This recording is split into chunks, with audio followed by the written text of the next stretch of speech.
Olá, bom dia! Sexta-feira, dia 3 de outubro, o presidente Lula confirma que será candidato à reeleição em 2026. Em recado à oposição, Lula alertou: preparem-se, porque serão derrotados de novo. Reforma administrativa avança na Câmara. O texto propõe o fim dos supersalários, mas pode reduzir investimentos no funcionalismo e afetar o atendimento à população. Vem entender com a gente do que se trata essa proposta. No cenário internacional, as últimas embarcações da flotilha são interceptadas por Israel, que começa um processo de deportação. E os detidos são insultados por ministro israelense. Em Gaza, a esperança por ajuda humanitária é frustrada. Tudo isso e muito mais por aqui no TVT News, primeira edição de hoje, direto da Avenida Paulista. É isso, vamos juntos!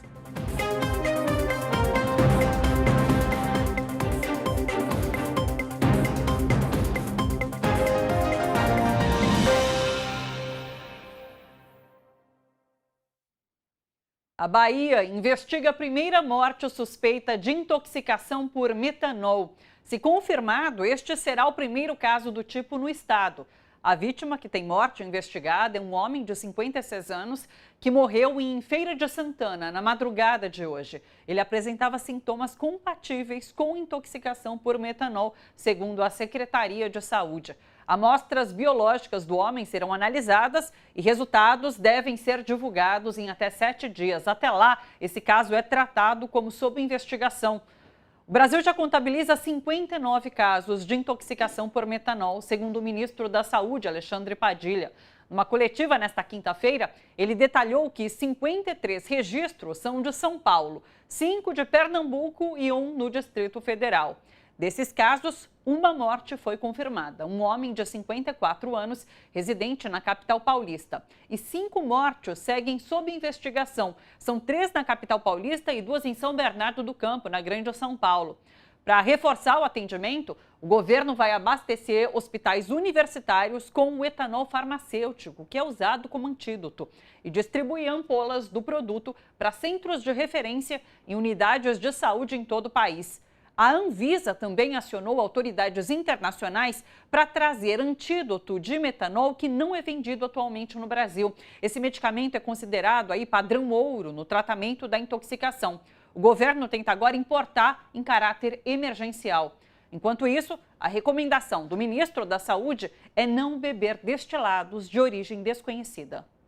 Na condição de ministro da Saúde, mas também como médico, essa recomendação eu tenho feito a todas as pessoas que evite, nesse momento, ingerir um produto destilado, sobretudo os incolores, que você não tenha absoluta certeza da origem dele. Nós não estamos falando de um produto essencial para a vida das pessoas, não estamos falando de um produto da cesta básica, nós estamos falando de um produto que é seu objeto de lazer. Então, nada, não faz problema nenhum na vida de ninguém evitar o consumo desses destilados, sobretudo os incolores, que é onde se detectou a presença nesse momento, se você não tiver absoluta certeza de onde vem. Laura Capriglione e Eduardo Castro comigo aqui no estúdio. E já chamo também nosso convidado de hoje, Fernando Brito, jornalista também por aqui. Opa, som alto. E com musiquinha, foi bom. Ainda existe o gemidão, aquele gemidão, lembra que tinha o gemidão? Lembro, Então, ainda bem que não gemidão, era, tá vendo? Edu, Laura, bom dia, Fernando. Seja bem-vindo, bom dia para você também. É o assunto do momento, estamos enfrentando essa crise. Laura já chamou atenção nessa semana sobre isso. Muitos casos podem vir a aparecer e a gente começa a repensar o que foram vários casos do passado a partir desse momento.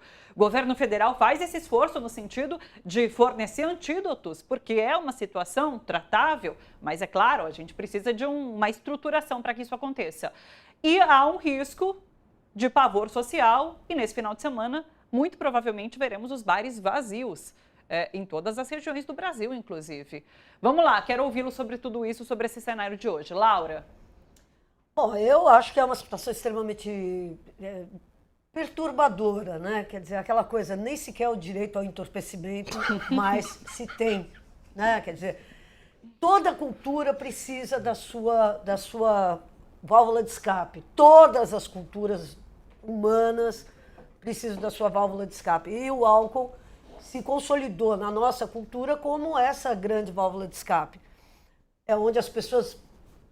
E, no entanto, é uma válvula de escape tremendamente nociva. Vamos falar a real? Quer dizer, não é porque tem metanol, é porque o álcool é uma droga... Droga mais disseminada. É uma droga terrivelmente disruptiva das relações sociais também, né? Quer dizer, a gente sabe que um monte de crimes são cometidos por pessoas sob efeito de álcool, né? Que são crimes...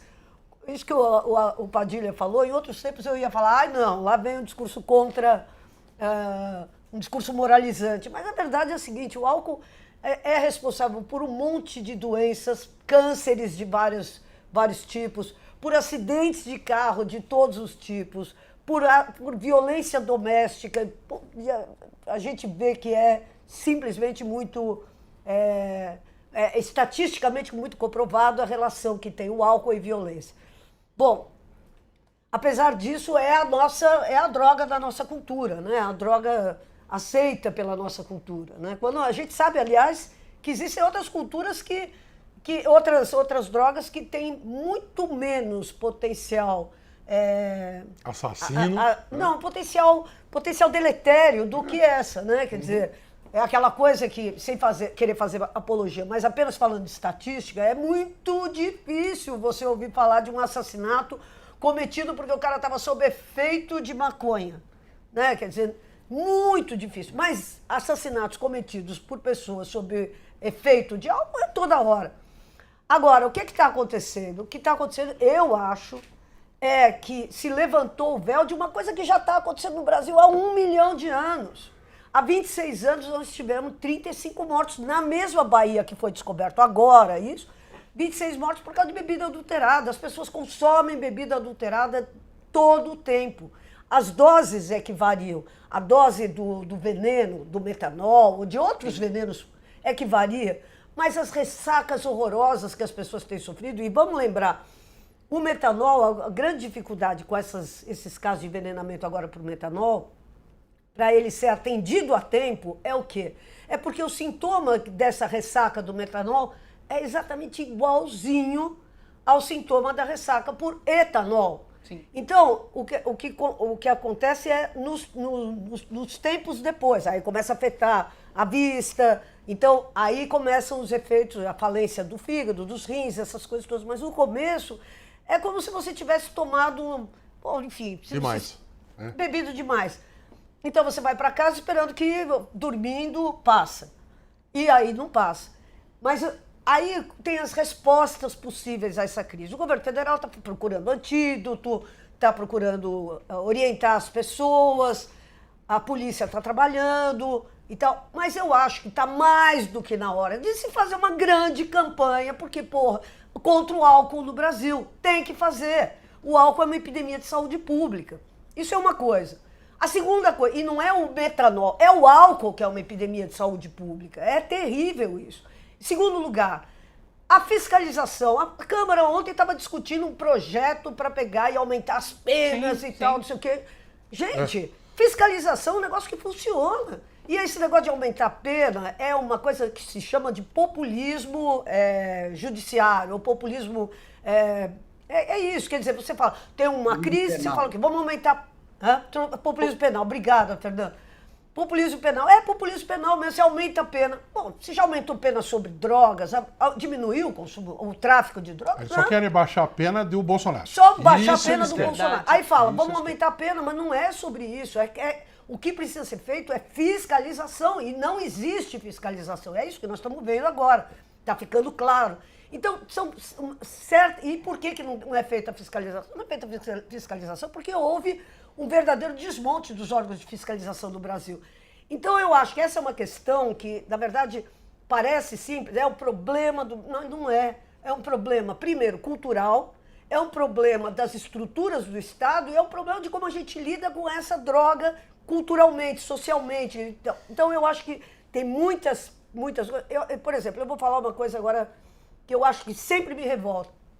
Por que o cigarro tem o aviso? Cigarro mata, envelhece, cigarro dá câncer, apodrece o pé, Enfim, os avizinhos, né, no verso da embalagem do cigarro são incríveis. Existe uma série de proibições, de restrições ao cigarro que funcionaram. O Brasil caiu, agora está tendo um aumento de novo do consumo de tabaco, mas caiu drasticamente. O Brasil melhorou muito nesse sentido. Reparou que no álcool não existe restrição à veiculação de publicidade, é vendido abertamente, só existiu aquela restrição que é formal para venda para pessoas com menos de 18 anos, que não funciona. Que não funciona porque se vende mesmo para pessoas com menos de 18 anos. Então, avisar sobre os efeitos nocivos, tudo isso não é feito, precisa ser feito em nome da saúde pública. Sim. Deixa eu só fazer um parênteses. Tem médicos ressaltando que uma diferença entre uma ressaca de etanol e do metanol é a cólica. Então, assim, só para que sirva de serviço também para quem está nos acompanhando, então tem esse ponto diferencial que é a questão da cólica. Quando você realmente tem uma ressaca causada pela ingestão do etanol, é muito difícil que você tenha a cólica, dá enjoo, dor de cabeça, enfim. Por metanol você sente muitas cólicas, então para que você saiba. E o negócio da visão, do escurecimento da visão. Sim, também. E também é um diferencial. Mas tudo isso vem na sequência, né? Quer dizer, as primeiras reações são exatamente as mesmas. É para ficar ligado. Eu sou, como qualquer jornalista, qualquer ou muitos de nós, né, eu era péssimo de química, mas aprendi hoje de manhã que o metanol, quando entra em processo de metabolização, vira formol. Então é isso que você está, no fundo, bebendo. Você tá, veneno, né? Está bebendo? Formaldeído. Tecnicamente é formaldeído. Então, você está tomando literalmente coisa que coloca dentro do corpo para manter morto, sem feder. É isso. Então, eu tenho... vou trazer um ponto que é a preocupação de muitas das pessoas, deveria ser menos, deveria ser mais a saúde pública, mas não é. Hoje à noite, nós corremos o risco de ter uma quebra grande, não quebrar, né, completamente, mas um apagão de público. Economia. Sim. E eu não estou falando do Ministrão aqui, que foi o bar onde aconteceu algumas das intoxicações, Ministrão, por causa de Ministro Rocha Azevedo, que é o nome da rua, aqui do lado da Avenida Paulista, perto da Lorena ali, né?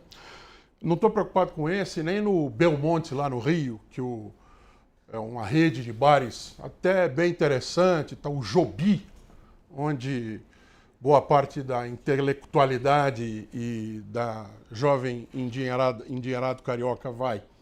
Não estou preocupado com esses bares, eu estou preocupado com as inúmeras biroscas no Brasil que economicamente se beneficiam do não viemos aqui para beber, viemos para conversar. Não, viemos aqui para beber e não para conversar. Lembra da propaganda da cerveja Antártica, que era a Dona Irã Barbosa? Nós viemos aqui para beber ou para conversar. Né?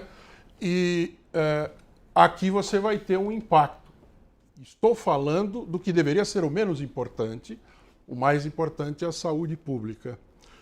E também acho que uma coisa não invalida a outra. O que a Laura falou é absolutamente verdade. Até porque toda bebida alcoólica tem um pouco de metanol. O problema é a quantidade. O problema é a quantidade que vai dentro dela e o metanol que está sendo colocado e não está dentro do processo de fermentação, destilação, enfim. Isso, pela quantidade de casos, não deve ser a chamada história do troço, que a gente só está discutindo. Isso é normal, né? A gente começa a discutir como médico não parte do princípio que tem metanol, você está intoxicado por metanol. Então ele vai ver outras coisas na frente e às vezes nem vai ver metanol. Isso é muito comum, por exemplo, com quem volta com malária. Quando você vai para regiões, volta aqui para o sul do país, por exemplo, e vem de regiões, por exemplo, vem da África, onde tem áreas endêmicas, vem da Amazônia, que tem áreas endêmicas. Você chega com sintomas que no lugar de origem, logo o médico faz o teste para malária, porque é comum. Quando você vem aqui para São Paulo, o cara faz 50 outros exames e às vezes não faz o de malária e você está com malária. Então por isso que aparecem mais casos. Só que pela quantidade de é, de metanol dentro desses casos que estão sendo encontrados, né, na composição da bebida, muito indica se tratar de uma contaminação externa, por assim dizer. Pegaram esse metanol e puseram dentro de várias bebidas. Então, aí, a partir daí, Sim, passa a ser caso de polícia também, né? Fernando, quero te ouvir sobre tudo isso. Bom dia. Bom dia, né? Primeiro pedir ao diretor de TV que pare nesse fim de semana de bico seco que nós vamos atravessar e pare de derramar bebida aí no copo, porque é um Líquidos incentivo amarelos. São duas questões, e eu acho que as duas questões são muito importantes do ponto de vista da política do governo. A primeira questão é do hábito cultural, que a Laura falou muito bem sobre ele, né? Que precisa ser combatido, como foi combatido, está sendo combatido e deverá continuar a ser combatido com tanto rigor, o hábito do fumo, tabagismo. Então, essa é a questão, né? É talvez um mote para o governo federal fazer uma campanha de comunicação social, né, extensa, intensa, né, didática, sobre os males trazidos pela bebida, né? Eu acho, inclusive, que seria uma maneira de aproximar o governo federal de públicos que lhe são até hostis, né, e trabalhar no sentido da melhoria da saúde pública, porque o alcoolismo é um fenômeno de saúde pública. O segundo aspecto é o aspecto criminoso, o aspecto criminal, não o cultural, tá? Que é o fato de uma hora para outra, ter aparecido uma contaminação por metanol que era desconhecida até agora. E aí, como em qualquer investigação policial, nós temos que pegar o quadro e verificar o que foi diferente, o que está sendo diferente. Até porque, né, nós não podemos partir para explicações simplistas de que foi um Zezinho que colocou uma garrafinha de etanol e meia dúzia de garrafas de bebida para serem consumidas. Então, tem que Porque ele se bebeu antes, produzir, né, Fernando? tem que Ele bebeu uma produzir antes, aí ele errou e botou, né? Não, não foi isso. tem que se produzir ações concretas. Eu vou dar um exemplo, tá? O gás canalizado, ele é venenoso, é mortal, tá? Ele, por natureza, é inodoro. É agregada uma substância para que o gás cheire mal, que as pessoas percebam o fedor, para não dizer o odor, porque é assim que a gente chama, o fedor de gás. Esses produtos que eventualmente têm um potencial de servir como aditivo, né, ou componente de falsificações de bebidas, eles têm que passar a ter uma regulação estatal. Ser obrigado, por exemplo, o tingimento. Ser obrigatório o tingimento. Há substâncias que deveriam ser tingidas, tá? Mais até do que abolidas de mercado. Por exemplo, as pessoas compravam álcool 96 graus Gay-Lussac no mercado. Hoje está praticamente abolido esse comércio. Há alguns lugares que ainda comercializam. Mas uma das providências que se pode e deve tomar em relação a essa substância e outras é dar-lhes uma coloração forte, tornar isso obrigatório. Criar obrigatoriedade que envasadores de bebida e distribuidores de bebida ostentem nos seus estabelecimentos, como a gente faz com placa de reforma de prédio, uma placa avisando que ali funciona uma destilaria, ou funciona uma engarrafadora, ou funciona uma distribuidora de bebidas, de tal maneira que a comunidade possa acompanhar. E ao verificar, por exemplo, uma movimentação suspeita, uma fábrica de bebidas, Zezinho da Roça, que está recebendo caixas e caixas de uísque Chivas Regal, ela é suspeita. Ela permite que a comunidade vigie. Então, eu acho que são essas duas ordens de medida em que hoje a gente tem que pensar. Uma, aproveitar a oportunidade, servir-se da oportunidade que, infelizmente, o acaso nos deu para promover uma campanha anti-etilismo no Brasil, e isso deveria estar no centro das preocupações do governo federal agora, já. E, em segundo lugar, criar obstáculos técnicos para que isso volte a acontecer. Porque se, por exemplo, os milhares de litros de etanol, tá, que o Brasil importa tivessem obrigatoriamente para entrar no território nacional de estarem tingidos e odorizados, nós talvez pudéssemos estar evitando tragédias como essa. Porque uma coisa é haver uma refinaria que está fraudando ali o combustível, que o máximo que vai acontecer é o carro engasgar ou sujar os filtros do motor. Outra é estar vendendo alimentos ou bebidas que vão ser ingeridas pela população. E essas últimas, ao contrário das culturais, necessitam de medidas administrativas imediatas, aproveitando a oportunidade, eu digo, né, em que o destino nos dá um limão para fazer uma limonada em benefício da sociedade. Falar uma coisa, Perfeito, Thalita? claro. Não, eu achei ótimas essas sugestões que o Fernando deu, porque isso, você vê, a gente já começa a compor um quadro regulatório, né? Sim. De como é que é essa coisa, porque é isso. Fernando, eu me lembro quando eu era jovem, que a gente pegava, tinha a história, o maior risco que a gente tinha era o uísque paraguaio. Sim, né? VAT sim. 69. Era o uísque paraguaio, era uma O coisa... Paraguai agora fez um alerta em relação à bebida no Brasil, né? Então tem muita gente brincando por conta justamente disso. Nossa, que dessa ponto inversão, chegamos, dessa diria o inversão. motorista e o cobrador. Nós estamos pior do que na época do uísque paraguaio, mas isso é só um detalhe. Mas eu queria falar sobre uma outra coisa. Pô, essa questão dos vasilhames de bebida consumida, pô, tem que ter um destino para... Sim. Tem que ter um destino para a garrafa vazia de, sei lá, de um Red Label. Drures. Tem que ter um... Nato Nobilis. Tem que ter um destino, porque isso aí, o que acontece? Isso é recolhido e é mandado para ser reciclado e enchido com essas bebidas adulteradas.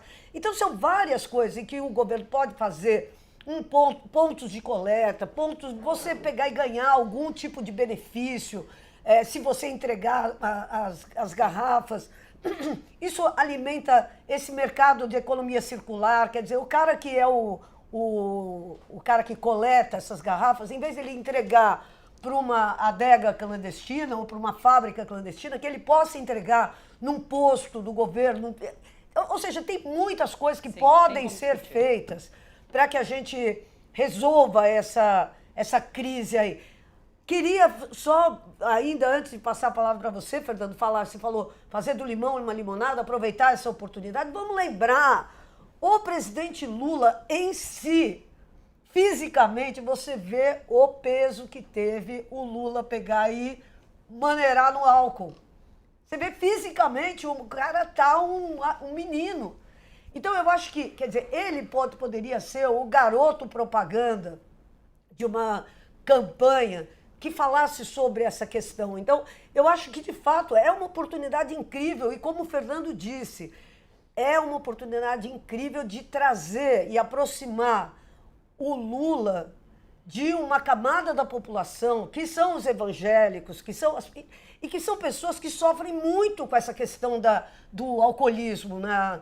A gente vê pelos depoimentos das TVs, na TV Record, nos programas da Igreja Universal e tal, o peso que tem a dependência do álcool nas famílias de baixa renda, nas famílias de alta renda também, mas as famílias de alta renda têm como se virar.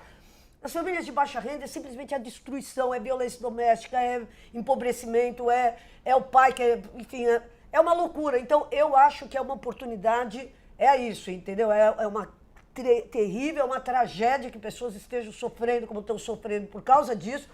Mas é isso, é aproveitar essa oportunidade para fazer uma campanha que coloque o Brasil de novo. E vamos lembrar, hein, os governos de esquerda, a esquerda gosta muito de beber, mas governos de esquerda tiveram que pegar e fazer um combate sem tréguas ao alcoolismo em determinados momentos de sua história, porque o álcool é devastador.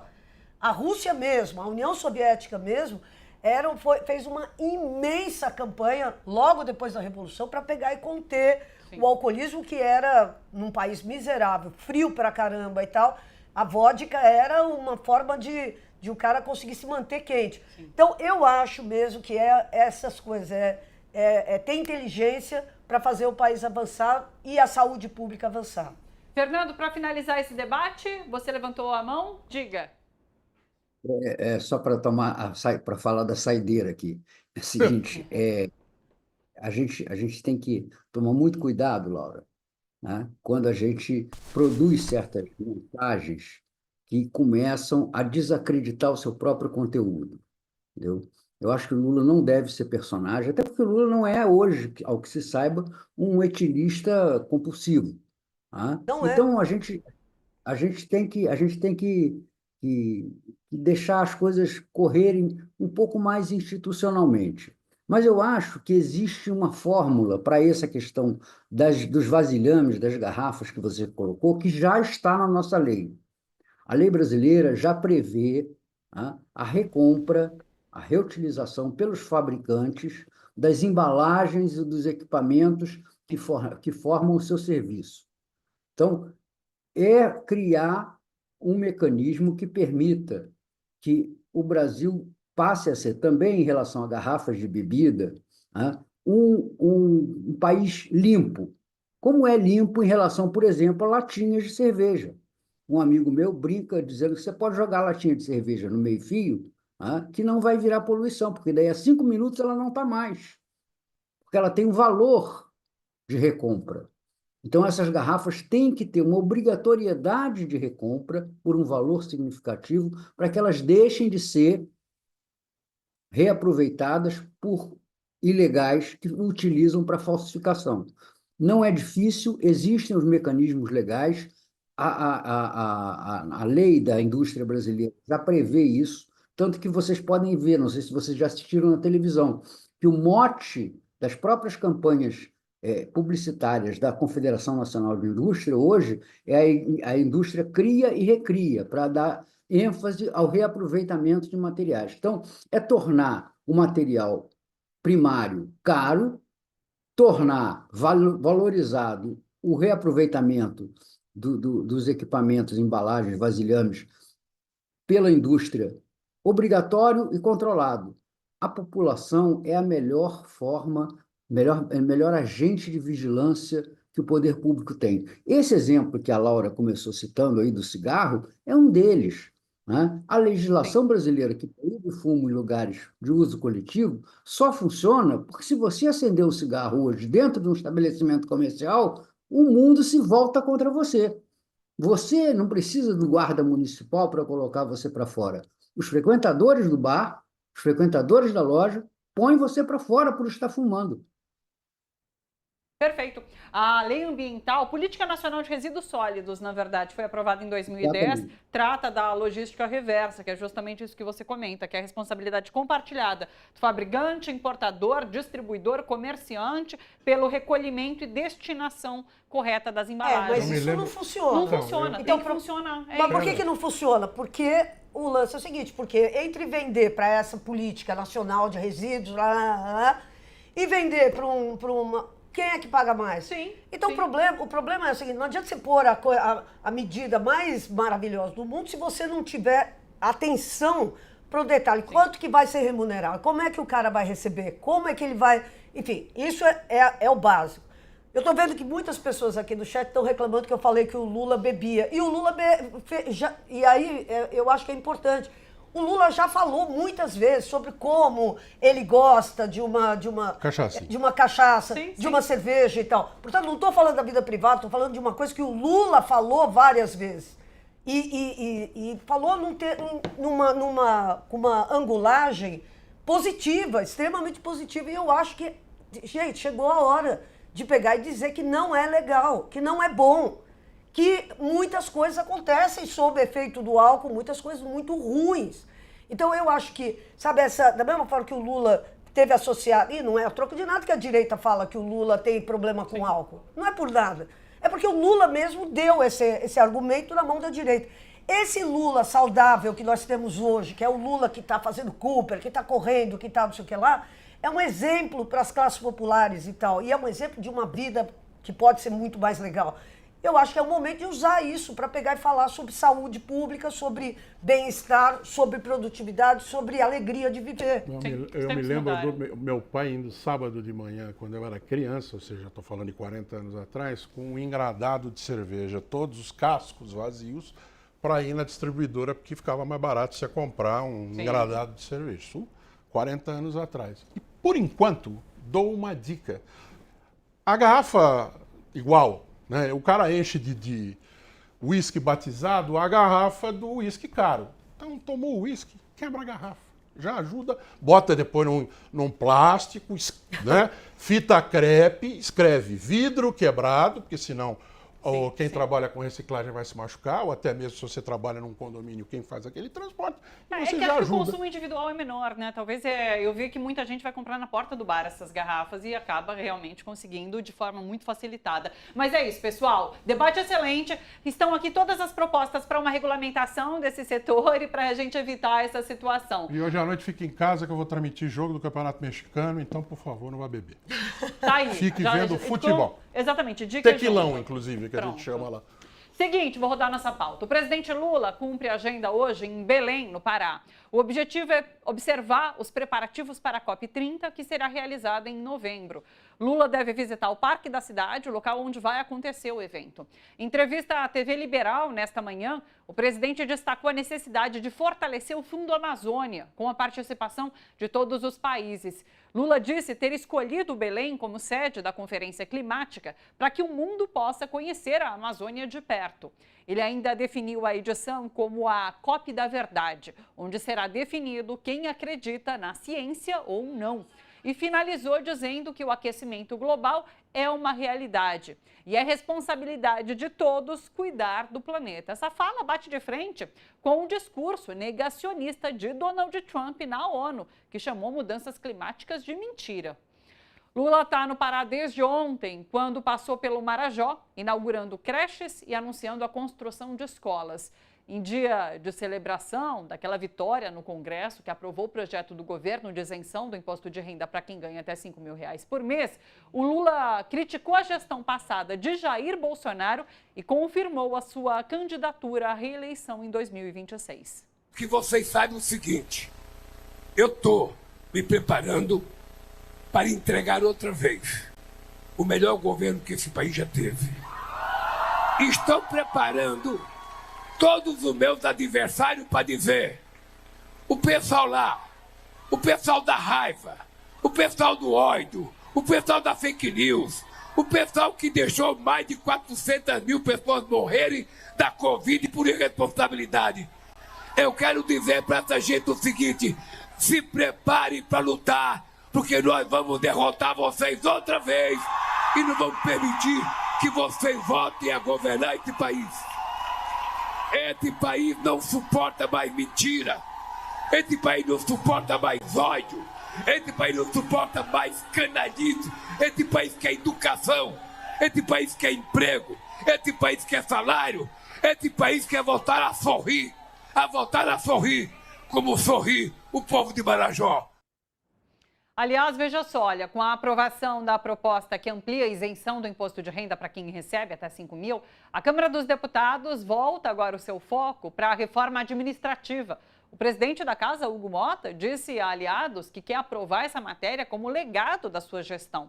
O relator do tema, o deputado Pedro Paulo, do PSD do Rio, protocolou nesta quinta os textos da reforma, que está dividida em 3 propostas complementares. Uma PEC, proposta de emenda à Constituição, um projeto de lei complementar e um projeto de lei. Vamos entender os principais pontos da proposta? Bota aqui pra gente. Vamos lá. Reforma administrativa, pontos-chave. Em relação a servidores, teletrabalho limitado a 20% da equipe, 1 dia por semana. Redução no número de carreiras e incentivo às transversais. A progressão é gradual, até 20 níveis, com salário inicial limitado a 50% do teto. Tem um outro ponto importante aqui, pode rodar para mim, que é a questão da remuneração. Férias limitadas a 30 dias, adicional de 1/3, fim de super salários e acúmulo de vantagens e um 14º quarto na folha apenas para equipes que atingirem certas metas. Essa reforma está pretendendo combater privilégios como supersalários no serviço público, mas a medida também pode ampliar desigualdades. A deputada Fernanda Melchiona divulgou vídeo em suas redes chamando a proposta de bomba contra os servidores e a população. E como a gente esperava, né, ou a gente já pressentia, vem uma bomba contra o serviço público e contra a população que depende do serviço público. Primeiro, ele cria, ponto 1, congelamento estrutural dos salários, de forma disfarçada e desigual. 2, carreiras mais longas e menos valorizadas. 3, cria um teto de gasto, gente, pro serviço público. E é um teto de gastos escandaloso, que mesmo que o governo arrecade muito, fica limitado o que o governo pode investir em aumento salarial ou em reposição dos servidores. 4, corta direitos básicos de proteção. Ela veda férias acima de 30 dias, adicionais por tempo de serviço, licença-prêmio, insalubridade e periculosidade concedidas por categoria. 5, avaliações punitivas e vínculos precários. O estágio probatório passa a depender do processo formal administrativo baseado em desempenho. A PEC faz um desmonte nas carreiras e nos servidores públicos da base, cria as condições para empurrar tudo para as privatizações e para parcerias público-privado e não ataca só os servidores, ataca quem mais depende dos serviços públicos, toda a população mais pobre do Brasil. Além disso, só para a gente complementar esse quadro, o governo e a bancada governista se articulam para avançar com o fim da escala 6x1. Pois é, essa é a pauta, então, encampada por eles. Érica Hilton, autora do projeto que reduz a jornada de trabalho no Brasil, se reuniu ontem com a ministra Gleisi Hoffmann para a discussão da proposta de emenda que prevê a abolição da escala de trabalho de 6 dias semanais. Ao lado da líder do PSOL na Câmara, Gleisi reforçou o compromisso do governo Lula com a PEC e destacou a necessidade de mobilizar parlamentares para avançar com esse projeto no Congresso.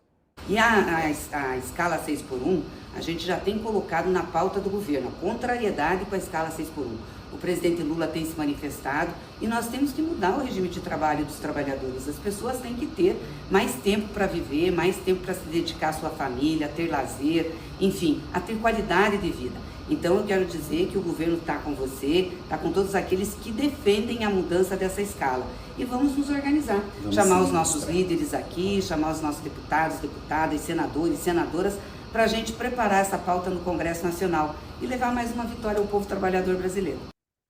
É isso, pessoal. Esse é o cenário que a gente tem pela frente. Então, eu vou recapitular. Lula se mostrando novamente, né, candidato à reeleição em 2026, pontuando que a oposição que se prepare, porque vai perder novamente. E ali no Congresso essa disputa. A gente tem o presidente da Câmara querendo avançar com a reforma administrativa, enquanto a esquerda, base e governo se articulam para continuar com os avanços no sentido de mais benefícios para a classe trabalhadora, como o fim da escala 6x1. Quero ouvi-lo sobre esse cenário. Laura. Eu não tenho dúvida que vão vir várias pautas que são muito importantes, mas que a essa altura do campeonato só servem a um propósito: tirar a atenção dessa questão da escala 6x1, que tem um apelo popular gigantesco. Não é um apelo popular, e de novo, hein? Não é um apelo... Aliás, eu preciso fazer um comentário. Tem uma matéria hoje na Folha falando sobre as medidas eleitoreiras do Lula. Não, é incrível. Governe para quem te elegeu. A cara de pau. Eles chamam isso de medida eleitoreira. A isenção do imposto de renda para quem ganha até R$5.000 é só uma medida eleitoreira. A escala 6x1 é isso. Eles não estão entendendo nada. Isso é essencial para o povo brasileiro. Aí nós estamos falando de uma coisa que tem a ver com aquilo. É a vida real do cara que pega ônibus, do cara que pega e tem que levar o filho para a escola, do cara que tem que acompanhar o filho que ele está achando que o filho está um pouco em más companhias, ele quer acompanhar o filho mais de perto. A escala 6x1 tem a ver com a família, tem a ver com a possibilidade do cara estudar, tem a ver com a possibilidade do cara parar, pensar em outras coisas. Então é uma coisa que diz respeito à dignidade do povo trabalhador.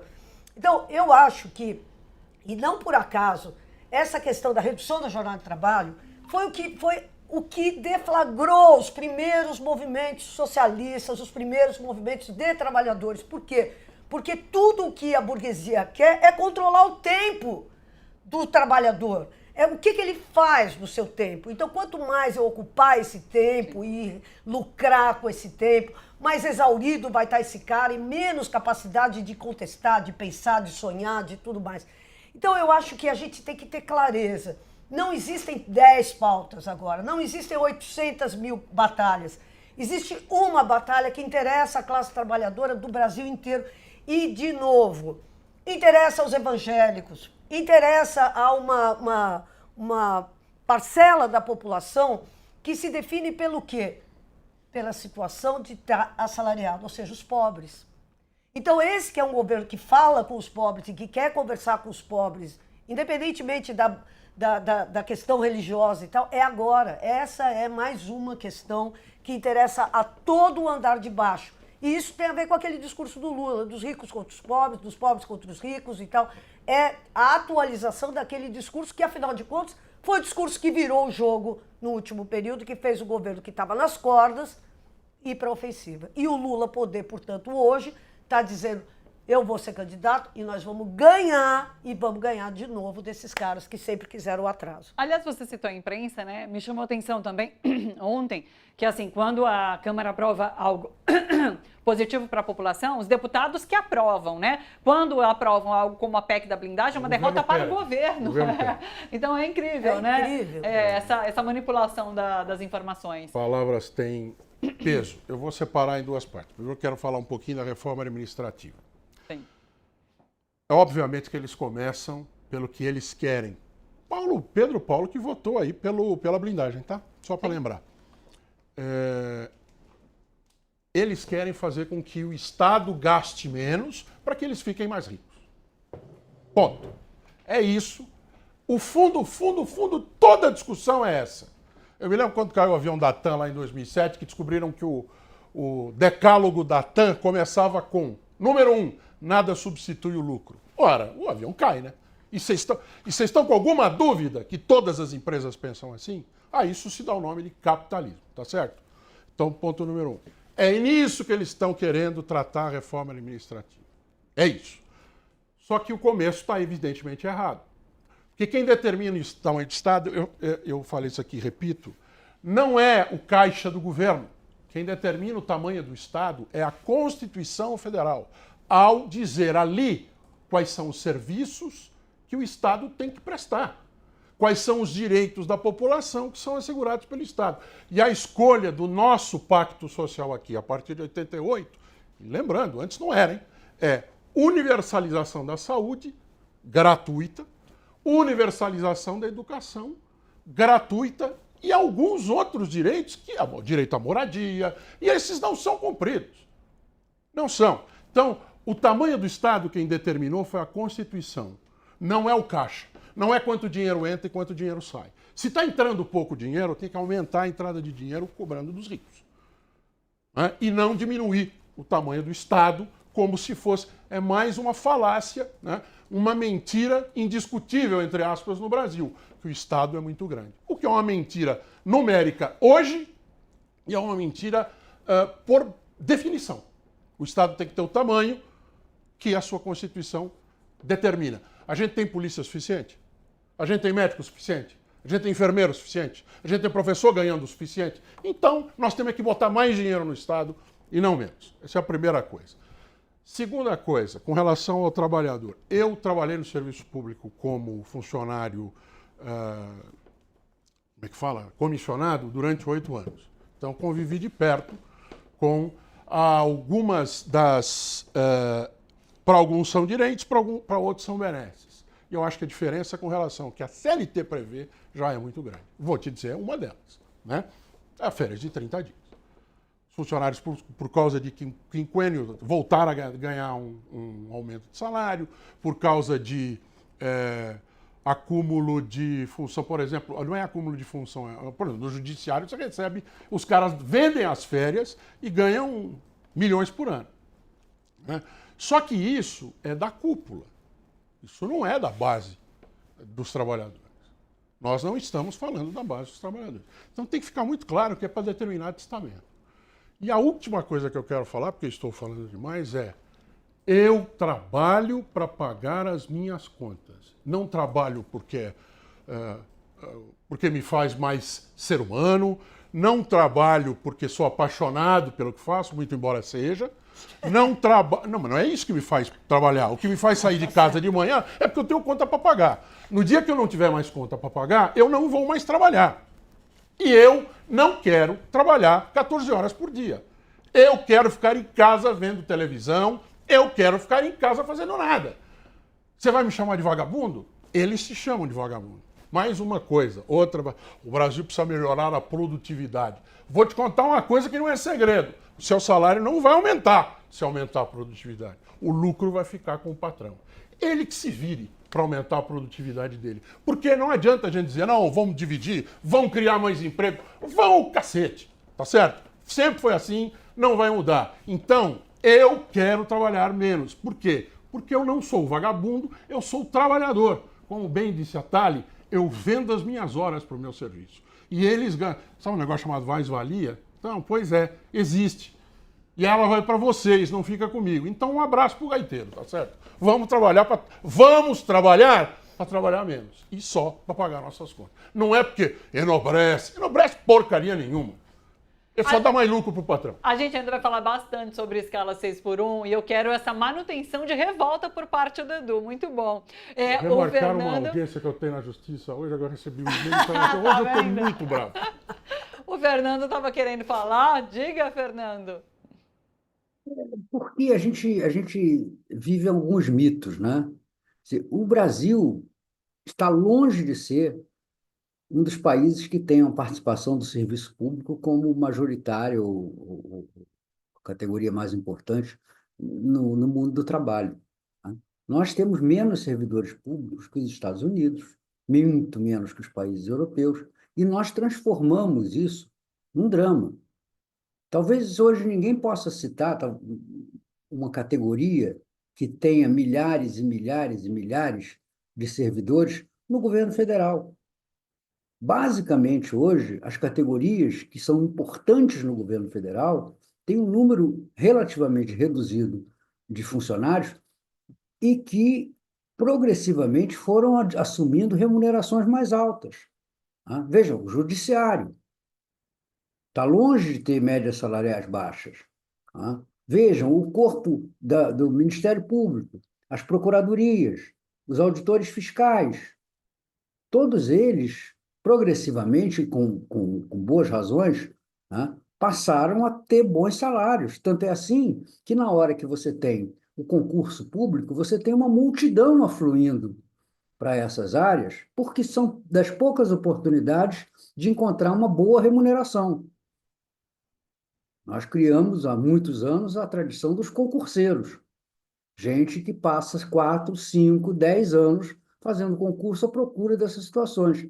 Então, o que nós temos que corrigir no serviço público são as questões pontuais. Tratar o servidor público de acordo com as categorias, né, que ficaram para trás nesse processo. E há muita gente injustiçada.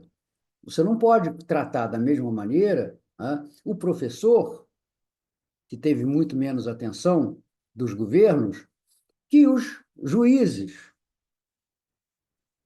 que se defenderam, que assumiram níveis de remuneração dignos, quando não escandalosos, se somados aos pendurucalhos. Então, acho que essa é uma questão, mas é uma questão menor.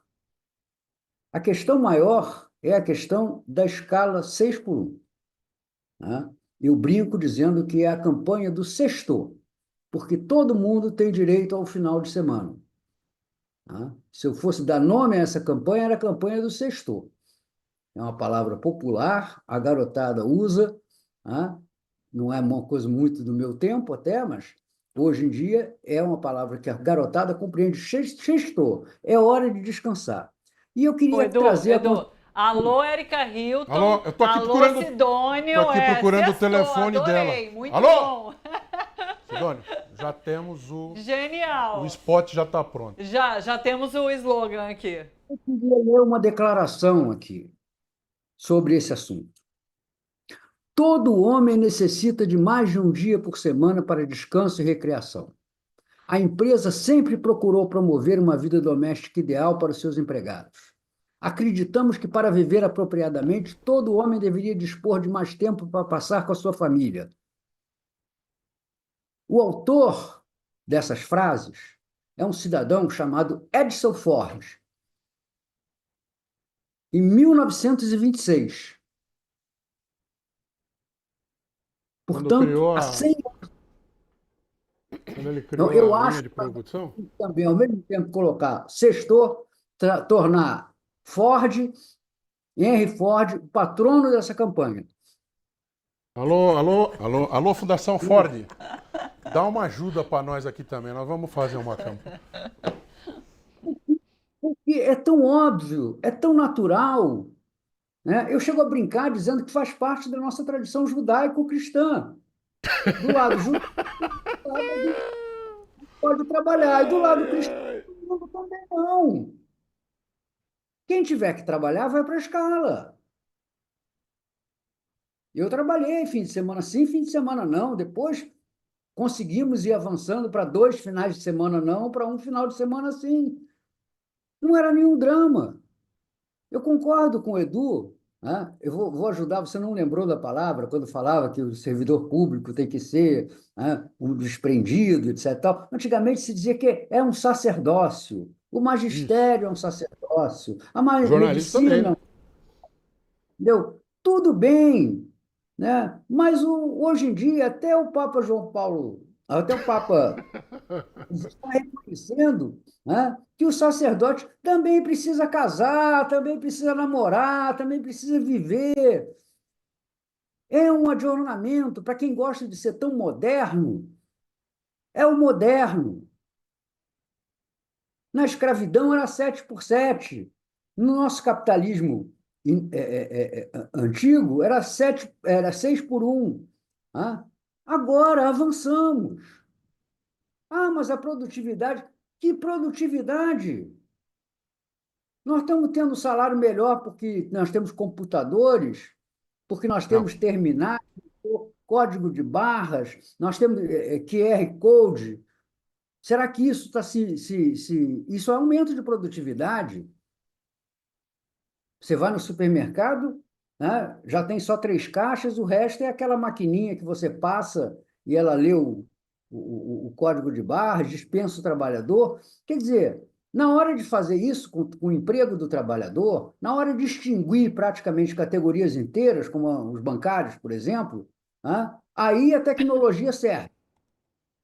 Mas na hora de fazer aquilo que o Giordano Bruno, na peça do Brecht, diz, né, sobre a ciência, que é usar o trabalho, né, que é usar o conhecimento, a tecnologia, como aliviadores da canseira humana, aí não pode, porque quebra a produtividade. Isso é ridículo. E eu acho que essa questão, né, que eu chamo da campanha do Sextor, tem toda a condição de empolgar a população e se impor, como a isenção do imposto de renda se impôs, sobre essa Câmara de Deputados, né, diz o Eduardo muito bem, invertebrada e rastejante que nós temos no Brasil hoje. Eu lembrei agora que foi assim, mais um slogan. Alô, Sidônio, vou dar mais um slogan. Enquanto rico faz ano sabático, eles não querem dar mais 52 dias de folga para você. 52 semanas por ano. Sim. Mas a gente não quer o ano sabático, a gente só quer o sabático, exato. Só o sábado. Isso, exato. Vocês estão afiados hoje, hein?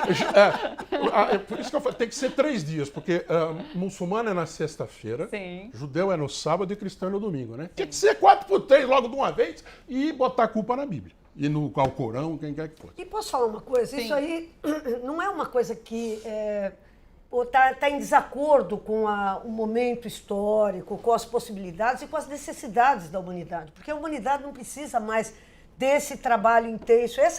A verdade é essa, tem inteligência artificial, tem um monte de ferramenta, tem robô. A humanidade não precisa mais que o trabalhador trabalhe 7 dias. Laura, olha só, você não precisa pensar, mas precisa trabalhar. Você não precisa... Mas o lance é o seguinte, é que o que está sendo valorizado hoje pelo mundo é o trabalho criativo. E o trabalho criativo precisa do ócio, precisa do descanso, precisa da viagem, precisa do distanciamento, porque a gente só cria se a gente sai do nosso quadrado. Sim. Né? Quer dizer, se a gente sai das nossas... Então, na verdade, você veja o que está acontecendo no mundo inteiro, entendeu? Quer dizer, é isso, esse trabalho intensivo, ele é atrasado, não é atrasado porque a esquerda gostaria que fosse diferente, é atrasado porque, historicamente, ele não se justifica mais. Você não precisa mais trabalhar 7 dias, você não precisa mais trabalhar 6 dias, você não precisa mais trabalhar 5 dias. As pessoas poderiam trabalhar muito menos horas, muito menos do que só sexta, sábado e domingo, se a gente pegasse e tivesse valorizando aquilo que é o que importa, o trabalho criativo. Na China, por exemplo, você pega aquele porto de Xangai, você olha aquele porto de Xangai, você não vê um ser humano ali movimentando aquelas casas. Parece que esses caras sentem saudades dos estivadores, Isso. né? Eles sentem saudades daquele sofrimento humano de carregar as sacas até o navio. Não! A gente precisa que cada vez mais o trabalhador humano faça o trabalho repetitivo, o trabalho burro, o trabalho que não dá sentido. Eu acho que se a gente pegar e pensar que essa proposta da Erika Hilton não é só uma proposta para a gente pegar e curtir, é para a gente poder sonhar também e poder criar o novo mundo. É disso que se trata, né? Pensar no trabalho como criação de novos sonhos e novas... no contrário, eu trabalho como um momento de criação de novos sonhos, novas alegrias e novas possibilidades para a humanidade. Perfeito. Pessoal, então assim, a gente já propôs aqui regulamentação diante dos casos de metanol e agora a campanha guia de como deve ser colocada pelo governo e pela oposição. Grandes dicas hoje por aqui, isso. E nem precisamos de muito, né? Nem precisamos de 50 assessores. Né? Fernando, me despeço aqui de você, viu? Muito obrigada, sempre um prazer recebê-lo, bater papo com você. Diga. Como eu criei o nome da campanha, Sextou. Sextou. Exato. Sextou com você. Beijo grande, aproveita o seu sextou aí, bom final de semana, e Fernando. sem destilados. Sem destilados, por favor. Sem anistia e sem destilados. Né? Beijo, Fernando. Vamos lá, no cenário internacional, atualizações sobre a flotilha. Israel capturou a última embarcação que ainda navegava em direção a Gaza, a Marinette. A interceptação aconteceu às 13h30 da madrugada, horário de Brasília, 10h30 da manhã lá. O barco estava a 67 quilômetros da costa de Gaza. Os tripulantes foram rendidos por soldados armados e levados. A transmissão foi encerrada, inclusive, quando um soldado bate na câmera. Então a imagem é congelada. Antes disso, essa embarcação, a Míkeno, que também ainda estava navegando, foi interceptada pelas forças israelenses. Os 8 tripulantes, incluindo o brasileiro João Aguiar, foram capturados, detidos. Esses 2 barcos remanescentes foram os que chegaram mais próximo ali da faixa de Gaza. Nesse vídeo que acompanhamos, um palestino registra um momento em que consegue enxergar um dos barcos no horizonte da costa. Junto com ele, algumas crianças. Eles aguardavam a missão humanitária que foi sabotada por Israel. Allahu Akbar, labbu an-nida. Allahu Akbar, Allahu Akbar, Allahu Akbar. لبت هذه السفينة الآن تبحر في بحر غزة. السفن جاءت من أجل هؤلاء الأطفال الذين ينتظرون هذه السفن. اعلموا جيدا الجميع ينتظر الآن. Outro vídeo divulgado nas redes sociais mostra o ministro da Segurança israelense, Tamar Ben-Gvir, insultando os ativistas da flotilha detidos que foram levados ao porto israelense de Ashdod. Ben-Gvir os chama de terroristas e defensores de assassinos, ao que eles respondem gritando, inclusive, Palestina livre. Hoje, o Ministério das Relações Exteriores de Israel anunciou as primeiras deportações de ativistas. 4 cidadãos italianos foram enviados ao país de origem. O restante estaria em processo de deportação. Membros da organização da flotilha já anunciam que novas embarcações partiram rumo a Gaza, saindo principalmente da Itália. Essas, inclusive, são imagens de lá. Eu quero chamar a atenção também para uma publicação que foi feita agora há pouco pela deputada Luiziane Lins, que diz o seguinte: ela permanece incomunicável há mais de 40 horas desde a abordagem feita em águas internacionais e ela foi transferida para o centro de detenção de Quetziot, onde o Serviço Consular do Brasil aguarda autorização para realizar visitas e verificar as condições de integridade física e segurança dos cidadãos e cidadãs retidos. Então, essa nota que acaba de ser divulgada aqui nos perfis, nas redes sociais de Luiziane Lins. Deixa eu chamar para a nossa conversa por aqui a Terezinha, que esteve com a gente ontem, inclusive, a Terezinha Pinto, que ela é coordenadora do Núcleo Palestina do PT. Terezinha, bem-vinda mais uma vez. Conta pra gente quais atualizações. A gente sabe agora, então, que a embarcação do João Aguiar, de fato, foi interceptada. Você já teve alguma notícia em relação ao paradeiro do João? Olha, vamos do começo. A gente está com muita esperança que, como o Mykonos e a Marinette chegaram muito perto, a orientação da flotilha é solta os alimentos, solta tudo, porque ficam em tambores, para tentar chegar à praia. A gente espera que tenha conseguido chegar, porque eles fizeram isso, né?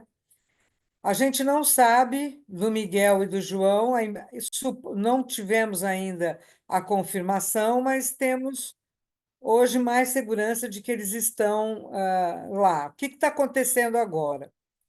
Parte dos componentes, alguns componentes da flotilha não conseguiram se livrar dos celulares antes da abordagem. E o governo de Israel está típico, né, de um Estado terrorista, ligando para as famílias e trazendo terror para as famílias. Então, eu queria aproveitar o programa para dizer para as famílias que ignorem essas mensagens, não são dos seus parentes, são dos sionistas tentando estabelecer um terror psicológico.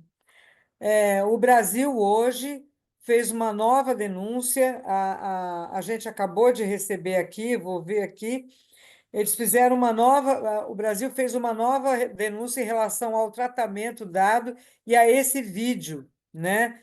Aqui, onde o Ben-Gvir fica humilhando as pessoas. Está todo mundo sem água, está todo mundo sem comida, os advogados puderam vê-los ontem. Não sei se eu estou me alongando, mas o processo foi o Pode seguinte. falar, Terezinha. Tá, quando o pessoal viu, quando se soube que eles foram para o Porto de Achoda, tanto o corpo consular como os advogados da flotilha foram para lá.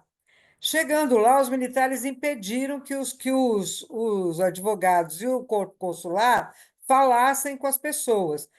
E aí, o que eles ficaram? Eles ficaram lá observando, perceberam que tinham algumas triagens, foram separando. A gente não sabe se separou pelo que na cabeça deles é periculosidade, se é nacionalidade, eu sei que juntaram, e hoje, no horário local, foi feita a primeira visita do corpo consular e dos vários diplomatas, né, dos vários países e dos advogados. Não conseguiram falar com todos, mas ficaram sabendo que eles estão sem água desde que foram capturados, sem alimentação. Alguns ativistas entraram em greve de fome.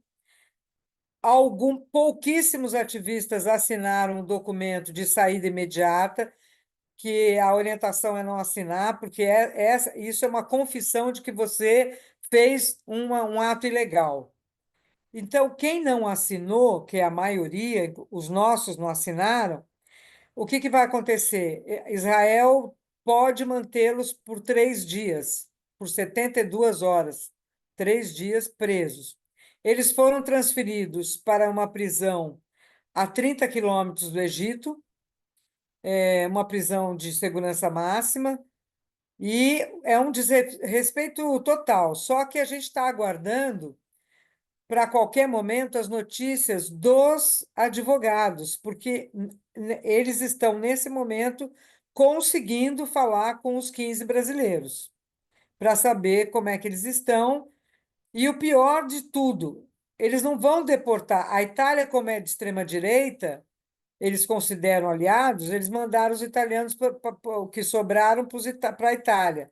Mas todos os outros serão enviados para Madrid e Londres. Então, você pensa bem, a pessoa vai chegar em Londres ou Madrid, e como é que ela vai pagar a passagem para ela ir para o país dela? Porque nem todo mundo tem condições disso. Então, mais uma vez, os governos precisam atuar. A gente tem segurança que o nosso vai fazer o que tem que ser feito, porque a gente tem falado dia e noite com o Ministério das Relações Exteriores, o ministro Paulo Teixeira, o deputado Lindenberg, a ministra Gleisi. Então, o governo brasileiro está atuando com firmeza ali no que consegue. E a gente espera que agora isso seja a gota para haver um rompimento total de relações comerciais com esse país assassino. Sim. Eu Aliás, ainda a estou nervosa. Terezinha.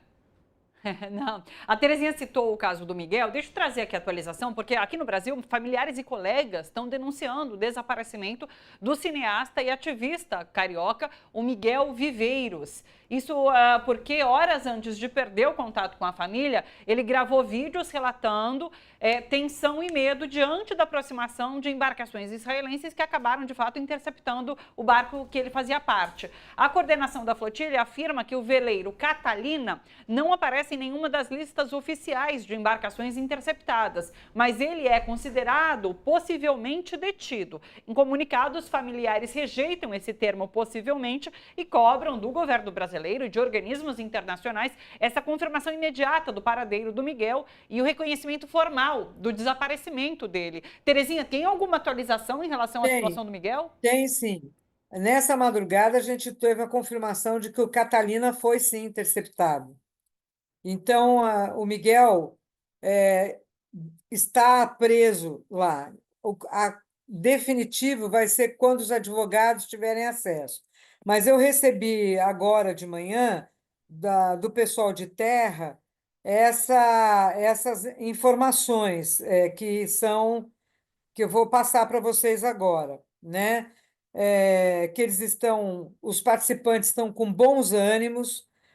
Então, alguns estão em greve de fome, não esmoreceram, ninguém recebeu comida nem água durante todo o dia, de ontem e de hoje. Sem assinatura, o pedido da. Bom, enfim, isso eu já falei. Hoje os diplomatas estão, nesse momento, visitando e a gente aguarda para qualquer instante a confirmação de que Miguel e João estão entre os 15 brasileiros sequestrados. O Catalina, então, a informação oficial, o Catalina foi, sim, interceptado, seus tripulantes levados para o porto de Achoda. Perfeito. Então, Laura todos Edu, os brasileiros sim, já foram localizados, Terezinha? são 15 brasileiros. Eram 22, perfeito. mas contando o pessoal de terra, né? Nas embarcações, 15 brasileiros. Ninguém está com todos foram- celular. Mas todos foram Todos dada a satisfação todos sobre foram- pelo governo. Todos são, e o governo brasileiro está dizendo assim: a integridade dos nossos nacionais é responsabilidade de Israel, né? Claro. Eles estão todos incomunicáveis, mas gravaram vídeos antes, né, para dizer se foram pegos, aqueles vídeos padrão. Agora, o assessor da Luciane Lins, assim como alguns familiares os familiares do João, uma familiar do João, eles estão próximos, né? Eles não conseguem entrar em Israel, mas já estão na Espanha e dali fazendo as gestões que tem que fazer para poder acelerar esses processos de deportação. A gente ficou sabendo também que quando os advogados chegaram e puderam falar com eles, os corpos consulares, vários já tinham iniciado os procedimentos de interrogatório sem nenhuma assessoria jurídica, o que é mais um crime cometido por esse Estado terrorista. Laura? Não, eu estava vendo você descrevendo essa história, Terezinha, estava pensando, gente, daqui a 200 anos, como é que essa história vai ser contada, né? Porque o que nós estamos vendo, vamos lembrar que por esses mares passou Ulisses, passaram as grandes batalhas épicas da humanidade, né? Quer dizer, olha só, e é isso, né? Quer dizer, é um povo que atraiu a solidariedade do planeta, que está movimentando esses barcos, está levando esses barcos dessa maneira. Eu acho impressionante, acho que esses caras são verdadeiros heróis. E, claro, essa é uma flotilha que foi interceptada, mas já nesse momento tem outras flotilhas navegando, tem outras flotilhas sendo formadas, tem outros tripulantes sendo chamados.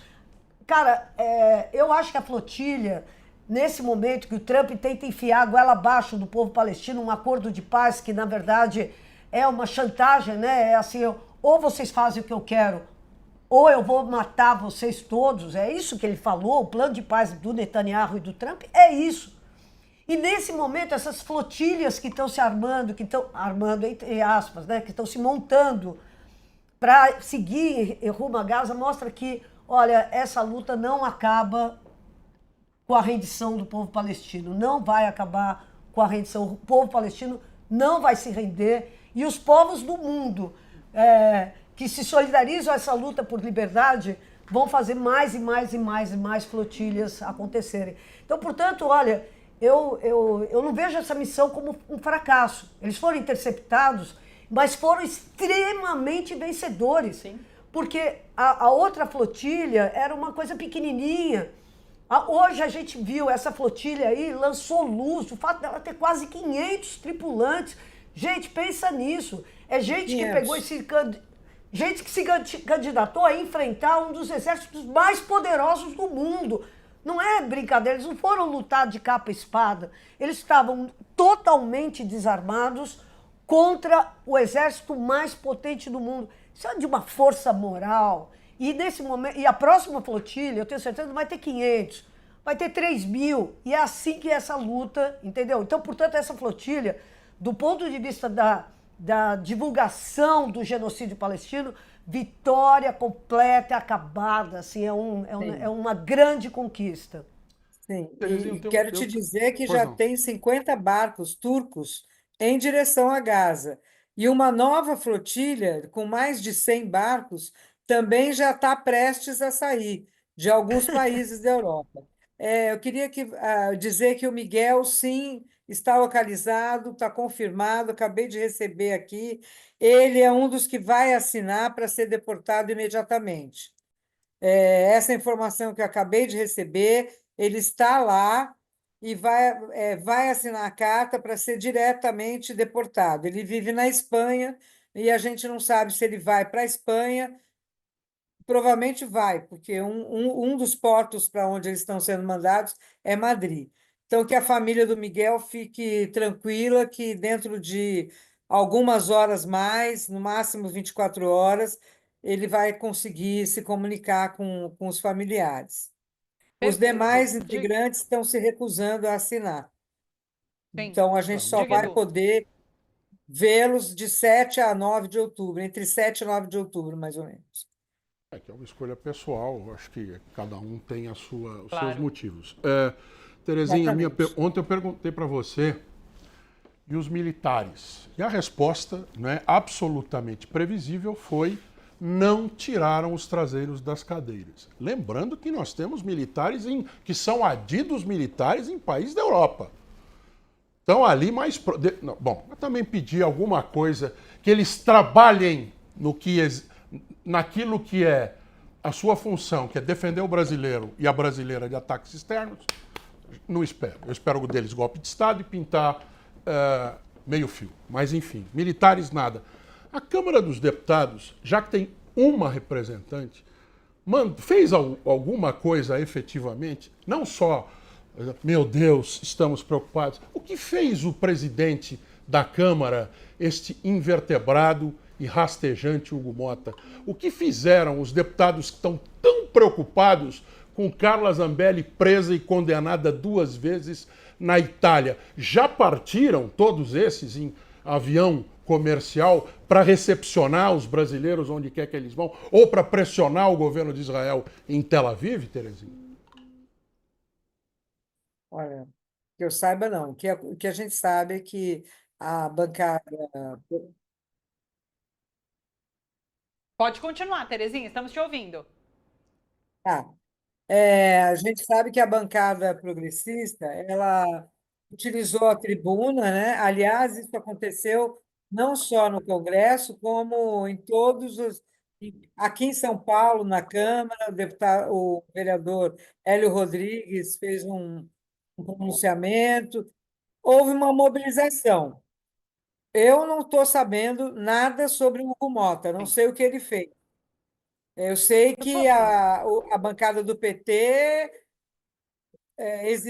fez lá o requerimento, exigindo que alguma coisa acontecesse, que ele pressionasse Israel, que fizesse alguma coisa, mas eu não sei o que ele fez. Eu também não sou a melhor pessoa, porque eu fiquei tão focada, estou noites e noites acompanhando lá, que eu me desfoquei um pouco daqui, né? Então, não sei, mas assim, é uma vergonha, né? Mas assim, o Zé Dirceu costuma dizer que os militares brasileiros, qual que é o problema? Na época da ditadura, você tinha algum nacionalismo. Hoje, eles não são nada disso, é grana. Eles querem dinheiro, eles são. É muito triste você ter. Se os Estados Unidos invadir a gente, eu não sei se vai ter militar para defender a gente. Essa que é a Não, é capaz verdade. de ajudar na E invasão. com esse ministro sionista, que é Múcio, é muito complicado. Assim, eu acho que o Lula está Sim. perdendo o time de mandar esse cara embora, de fazer, Deixa eu trazer uma sabe? atualização aqui em relação ao que está acontecendo. Inclusive, o ministro Ben-Gvir acaba de fazer uma postagem nas redes sociais, e eu vou traduzi-la aqui para a gente. Ele diz o seguinte: a decisão do primeiro-ministro de permitir que os apoiadores do terrorismo da flotilha retornem aos seus países é um erro. Acho que eles devem ser mantidos aqui em uma prisão israelense por alguns meses, para que possam sentir o cheiro da ala terrorista. Afinal, não é possível que o primeiro-ministro os mande de volta aos seus países repetidas vezes e esse envio os faça retornar repetidas vezes. Então, é uma ameaça e que vai, inclusive, contra uma decisão do primeiro-ministro. Mais uma violação à lei internacional. É o mesmo cidadão de bem que foi lá nessas imagens que a gente já mostrou, Thalio, ou é o outro?